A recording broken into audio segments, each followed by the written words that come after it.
Transformers TV show came out, 1984. This, you couldn't get more of a polar opposite. I guess there's robots and technology. Yeah, but these are robots in disguise, my friend. Yeah.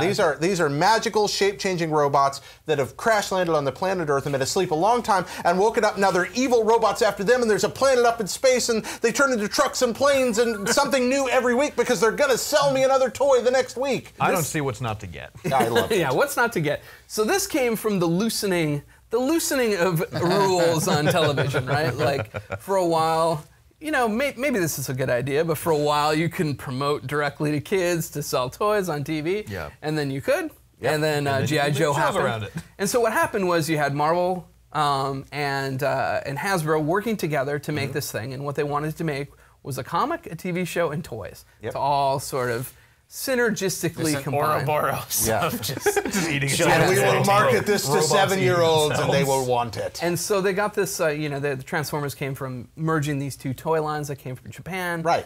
And then they said, oh, this is going to make one hell of a show. And it did. I mean, I don't know any one of my friends who wasn't into the show. The show really had no right to be as entertaining as it was. Like it was a toy. It was a ploy to sell toys, and yet they cast, you know, good actors and had, you know, entertaining plots and took their lore relatively seriously. Peter Cullen. That voice, Optimus Prime, voice of heroism for an entire generation. The Transformers is a dumb show, and I love it anyway because it's about big, freaking giant transforming robots trying to save the world, and it works so well. Even though those two toy lines you talked about, they weren't even to scale. Right. Like, one of the bad guys is a semi-truck, and the other's like a handgun.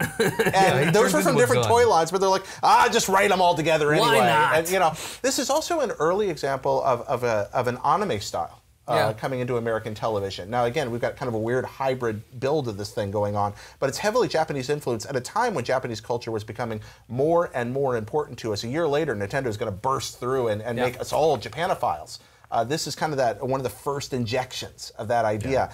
And, you know, they didn't worry with it. The toys were terrifyingly realistic. I was with a friend that was stopped in an airport as a child because he had Megatron in his carry-on. I thought you were going to say he had a truck in his carry-on. No, he did not. He had Megatron with his silencer, buttstock, and scope. Oh, I remember that. Yeah, Your friend is dumb. Well, he was 6. You should know better. But I mean, we're at Reagan Airport in D.C. getting stopped with this. This was, to be honest, probably the time you could carry a gun on the plane now. Oh, yeah, totally. I mean, if Schwarzenegger can do it on screen, I can do it at the actual I can do airport. it. So in Japan, they called it Fight Super Robot Life Transformers. They Which I think is a better name. Why is that not the I don't know why. I don't know why. And another interesting fun fact, Jim Shooter, who was the head of Marvel Comics at the time, actually came up with the concept of Autobots and Decepticons. Cool. How do you know which ones are the good guys or bad guys if you don't know? The bad guy's a gun. Yeah.